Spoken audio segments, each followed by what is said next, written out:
Surgery అనేది నల్లగుడ్డు మీద మనం లేజర్ ద్వారా నల్లగుడ్డు షేప్ని మారుస్తాం.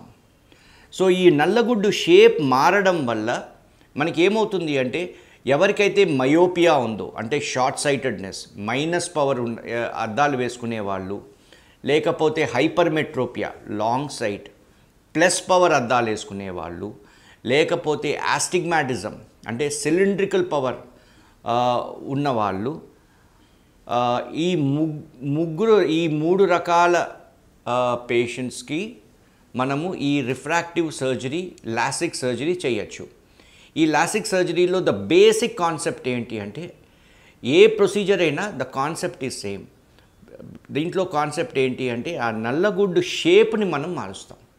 లేజర్ ద్వారా నల్లగుడ్డు షేప్ని మార్చి ఆ అద్దాల్లో వచ్చిన పవర్ని ఆ మైనస్ పవర్ అయినా కానీ ప్లస్ పవర్ అయినా కానీ సిలిండ్రికల్ పవర్ అయినా కానీ దాన్ని తగ్గిస్తాం. సో ఇది బేసికలీ లాసిక్ సర్జరీ అంటే. ఇది ఎలాంటి వాళ్ళకి అవసరం పడుతుంది? సో యూజువల్గా ఇది యంగ్స్టర్స్కి అవసరం పడుతుంది. అంటే 18 సంవత్సరాల నుంచి 40 సంవత్సరాల లోపల వాళ్ళకి ఈ లేసిక్ ప్రొసీజర్ చేసుకుంటే వీళ్ళు చాలా మటుకు అద్దాలు లేకుండా ఉండొచ్చు.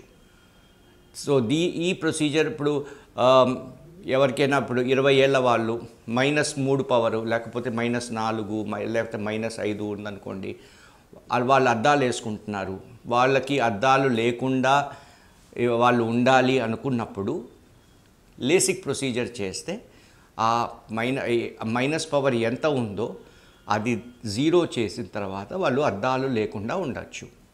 సో ఇది ఎవరెవరికి వీలు పడుతుంది, ఎవరెవరికి కుదురుతుంది అంటే 18 ఏళ్ళ నుంచి 40 ఏళ్ళ లోపల ఉన్న వాళ్ళకి, రిఫ్రాక్టివ్ ఎర్రర్స్ ఉన్న వాళ్ళకి అంటే మయోపియా, హైపర్మెట్రోపియా, ఆస్టిగ్మాటిజం ఈ 3 రకాల ప్రాబ్లమ్స్ ఉన్న వాళ్ళకి లేసిక్ సర్జరీ చేయొచ్చు.